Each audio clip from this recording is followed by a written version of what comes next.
Hello, and thanks for coming along to And We Have an Office Dog, the digital agency podcast where we're talking to the people behind the agency, the service providers, coaches, and mentors to discuss what it's like working with you, the agency leader. With your host, Chris Simmons, the Agency Accelerator, talking to a different agency growth partner in each episode. What they love about working with you, what they wish you knew. All will be revealed. Okay, so let us begin. Over to you, Chris. Thanks, voiceover guy. Very happy today. I've got Lulu on the call from Oh my God, I've done it wrong again. Binumi. Binumi, or Binumi. Right. So let's clear this up once and for all. For everyone who doesn't know who you are, tell them who you are and where the name came from. For those who do know you and have been saying it wrong all these years, you can correct them once and for all. Okay, well, we don't really mind because obviously America says it slightly differently to England, and we are, global company. But I say Binumi because the name came from storyboards and video. It is saved in bin, so it's a bin for you and me. Perfect. And it's about the collaboration, and that's the whole raison d'etre, if you like. And what is your role in the organisation, Lulu? So I'm Binumi's Chief Growth Officer, so it's very hard to say quickly.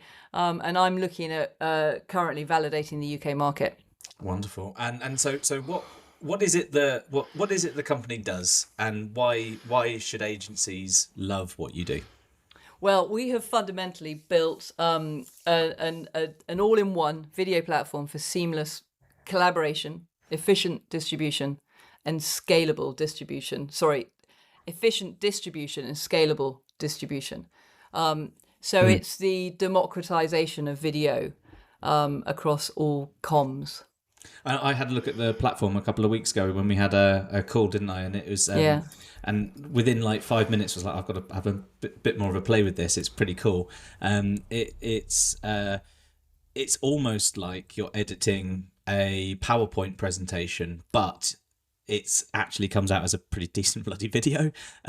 You can chop it up into different sizes and stuff. And my head was whirring how many of these I can create in a day and how much value I can create out of them and things like that. It's incredible. And I think as a tool as an offering for agencies, if you're trying to get into something that would require like a lot of time doing video, this is a really good way to start at the very least. But I think you'd very quickly realise that, in a nice way, all the lovely video editors out there, this isn't to steal your thunder or your job. Not. This has a different purpose, and it is very obvious once you have a play with it. So I'd recommend having a chat to Lulu when you listen to this episode. So just give me a bit of a background. Where did the company come from? How did it? Why is it what it is? Why is it what it is? It's a really good question, because we started 10 years ago. And when the owner had been working for National Geographic, he'd travelled the world and captured all the last voices. He's made 17, 20 odd albums of all and National Geographic said, go back video the whole lot. And he was in schools showing the National Geographic documentaries he'd filmed.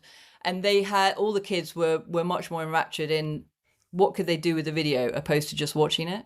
And that was the insight, the moment, if you like, of his thoughts were, I need to enable all kids to be video editors when they grow up as part of the course. In the same way you and I now use, PowerPoint, it's the same thing. But it's absolutely on steroids. So he then started building the platform and immediately released it to schools. He's got 6 curriculums on it. Teachers just simply choose year group, and then all the content comes in, all the rights clear content, and then the kids are spending 99% building a video rather than looking for content. And that control, when I met him 6 years ago, I said, hang on a minute, agencies, full stop, if they had that control between and the ability to collaborate between themselves within and also their clients, they could be doing internal comms, they could be doing training, they could be doing so much with this content, because an agency creates this great creative. How could we repurpose it 100 million times? Yeah. the platform provides that, and that's what it's about. So going back to your point about the creativity, we hopefully have gone creative plus speed plus ease, cost optimization, and brought it together. We're not taking, we come from video, you know, and is the most strategic, and you know, he's a video editor, right? He's a videographer, I should say. He's not about that. He's actually about enabling that amazing work to be repurposed over and over in different ways. That's awesome. So agencies come in all different shapes and sizes, but what would you say is one of the things you love most about working with agencies? I have worked with agencies most of my life, actually. I love them and adore them. When I first started, I was intimidated by their creativity completely, because I'm a business person.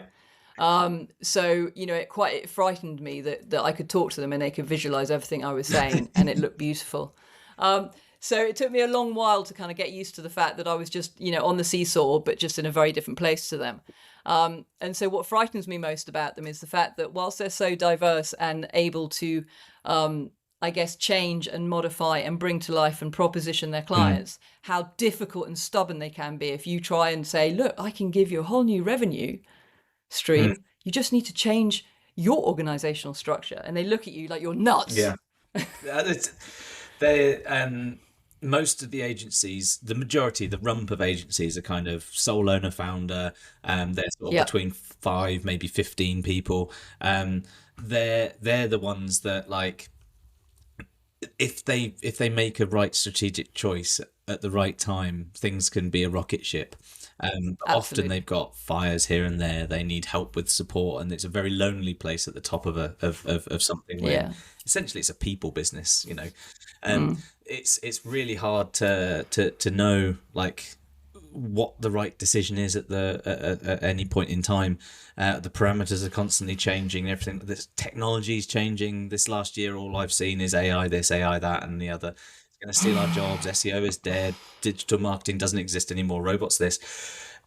If you're, with your experience, kind of from a business perspective, but looking at the agency lens, if you're seeing all these things going on around people, like what is it that you kind of see that you think they should just, like, do this one thing? What is? Well, I mean, look, I've been in agencies, growing them either across the globe or growing them within, you know, the UK, and I think a person in my position of business does see things more before anybody else does, and I get that, and I understand how frustrating I can be, because I want to move much faster, but what I'm really wanting, the eureka moment for me is I speak to an agency now and I just go, look, this is a new revenue stream for sure. It will change the way you work, absolutely. But what you've got to understand is the clients are insisting on this type of hyper targeting.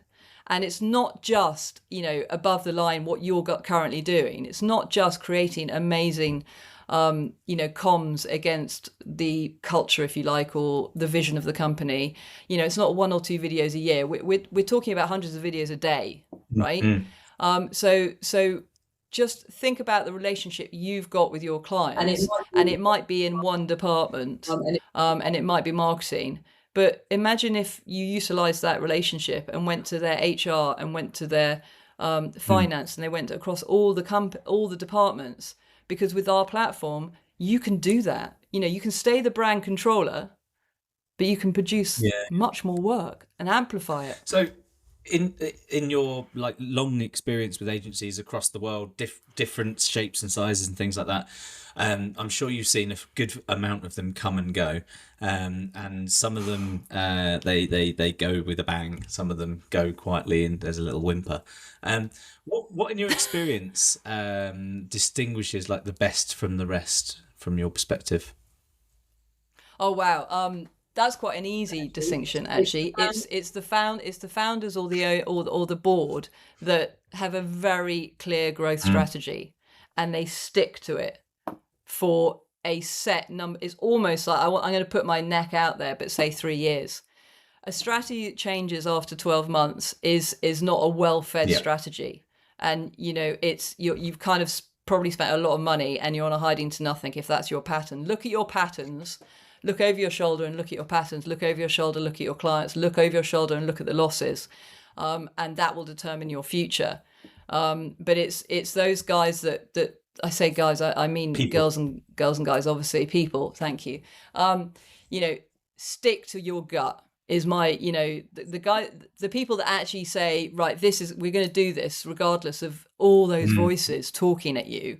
They're the guys that really win, because you spend a lot of time gathering that momentum. It's like a wave breaking, isn't it? In the ocean, it spends miles and miles of momentum. When it breaks hard. And as long as you're ready for that, you will fly, and you will go from your 15 to your 45 quite quickly. There's a few sweet spots for agencies. And it's interesting to see the jumps that they make. But yeah, the 15 sweet spot, people stay there a long time because it's quite scary to get to the next level. But it's so doable. One of the kind of core focuses with the OMG Centre is to accelerate agencies' growth, and I think that the 3-year plan at the very least, absolutely agree with you. Any further ahead, you're not kind of able to account for too much change. The parameters change around you, but it's the market. Yeah, the market changes, technology changes, people change. There's a pandemic in the middle, and all sorts of things will happen. But I say this, it sounds really stupid when I say it, but we would never have sailed across the seas and discovered the world and explored new places if we didn't know where we were aiming for. Half the time, half the time, the ship will need to move, or there'll be a storm, and you'd have to navigate around it, but you're still aiming for one thing. That means that you can you can enjoy the good times, and the bad times feel a little bit less painful if you've got a strategy. Absolutely. Well, my analogy, if you don't mind me saying, the most simple analogy that I share with people, because I come from sports, is the game of football. And it's the rules are set. You all agree in your company. What are the rules? The game changes daily, but if you stick to those rules, you put your vision up on the board, you make it very apparent, your values, and you're repetitious, the rules stay the same. Everybody can play a very different game every single time, but you will stay within that rule set. You will achieve excellence. Because nobody's confused. And it doesn't matter whether you're a designer or a business person or anywhere in between, you all know exactly what you're doing. So when you leave the office, you're still doing it. And that amplifies everything and accelerates everything. And everybody knows what you're about everywhere. You get the right people coming to you. The universe is feeding you. Do you know what I mean? Because everybody knows how to play the game of football. And, creative agencies, it's never the same game. We still watch it every day, right? Don't be worried. You're playing with the same rules, which makes perfect sense. I totally get it. And so with agencies, they often, they'll go through the motions. They'll read the blog or read the book, and they'll tick the boxes. They'll have some kind of elevator pitch and a statement on the website that more or less says, we do everything for everyone, which then is not very focused at all. Some of the best agencies I've ever spoken to just say, we do this one thing for these people and we're good at it. And then they stick to that. And that means that all of their team can learn specific things. All of their team can go to events and speak with one kind of common thread. And like when you're not in the room, that's what people are saying about you, because that's all they can connect the dots between. And the overlayer that with the rules of the game, should we say, that means that everyone kind of agrees to play. Exactly. It's a recipe for success, should we say? Absolutely. So let's say for a minute that Binumi has ditched the video stuff, realized that video is dead for whatever stupid reason, but you've put all your R&D budget into, and it's taken years, you put all your R&D budget into creating a magic wand, but you're not very good at the actual product build because the wand can only be used once.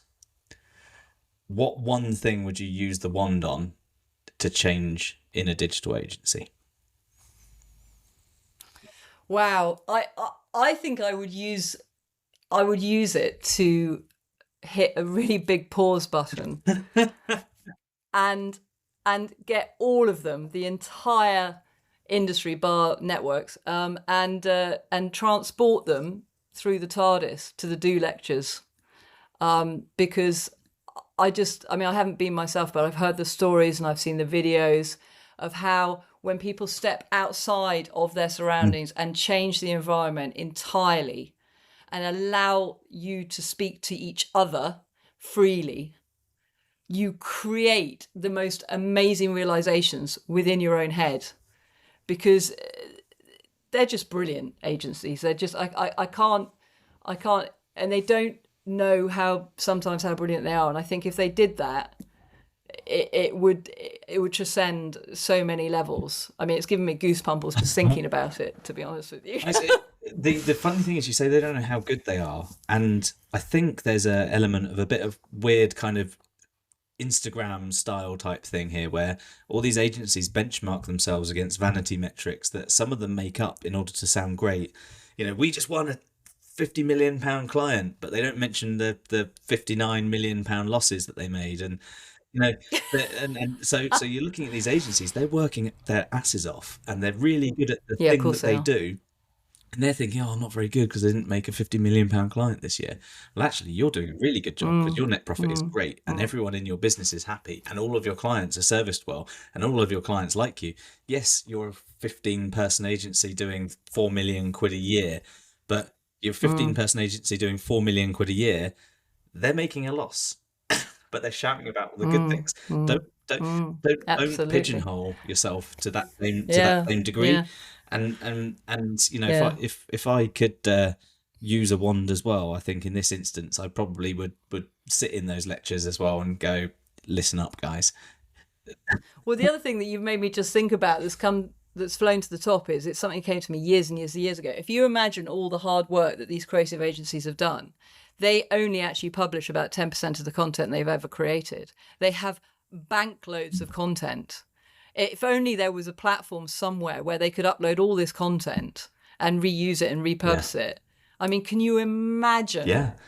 Obviously, I'm referring to Binumi, but the point is they're sitting on gold. They're sitting on value that they haven't even looked at, because without a platform to allow them to play, why would they think about it? I mean, you know. Yeah, a good friend of mine is a video editor. Well, he's a filmmaker because he does all of the aspects, but he's got terabytes upon terabytes of incredible stuff. Even the raw stuff is incredible. And I remember asking him this a couple of years ago now. I was like, out of all of those terabytes and terabytes and terabytes, how much of that has been publicly viewed? And he was like, oh, maybe like 2 terabytes out of the 300 or something ridiculous like that. And it's like you say, you can do some within contractual obligations because of IP and stuff. You can do an awful lot with the other stuff, and he started doing like little micro cuts of bits and bobs now because it's something good to do. But it's also great to show all the other stuff that's kind of left on the cutting room floor, as they'd say. But there is so much more you can get out of agency, and I'm not just talking about repurposing video. I'm talking about like repurposing everything that you can possibly do. Absolutely. If you write an article, turn that article into a video, turn that video into segments of a video, transcribe each of those videos because you're not reading from a script, and then you've got an article, a video, a transcribed video that can go on several platforms. That's just for one 1,000 word article, guys. You just leverage the brains you've got. Exactly. I mean, you understand the word repurposing like inside out. When we met, I remember going, you get it. And we'd spoken 5 minutes. Yeah. You know, some people get it, just some people don't. And I think this is our barrier at the moment. So one thing I've noticed, and it's a bit like that thing where you say, oh, I haven't seen a X thing for a while, and you see 50 of them. But I've started noticing people talking about it in the context of what repurposing actually means. And only a few, but in the last few weeks, it's been there's been it's too early to say sea change, but they're noticeably a swell. Yes, yeah. There's a few bubbles, and people are starting to sort of think, oh, I'm putting all this effort into this one thing. I've got to get something else out of it, surely. And platforms like yours, there's a fantastic platform called repurpose.io, and that is where you put the one thing in that you can create, the video that you'd create on your platform, for example. It will then you can snip it as many different ways and different styles as you like, but once it goes onto one platform, it automatically goes onto another and automatically onto another, and all you have to do is set up the workflow. You do it once, spend 5 hours setting it up properly, and you've got years worth of like automated content flow, which is suitable for all of those platforms. It's incredible. Yeah, brilliant. But anyway, brilliant. We digress. Agencies are great. You're great. Agencies are great. Thank you so much for coming on the podcast, Lulu. It's been wonderful chatting to you. It's been great to meet you again. Thank you, Chris. To you soon. Thank you for your time. Thanks very much, Take agency care. people.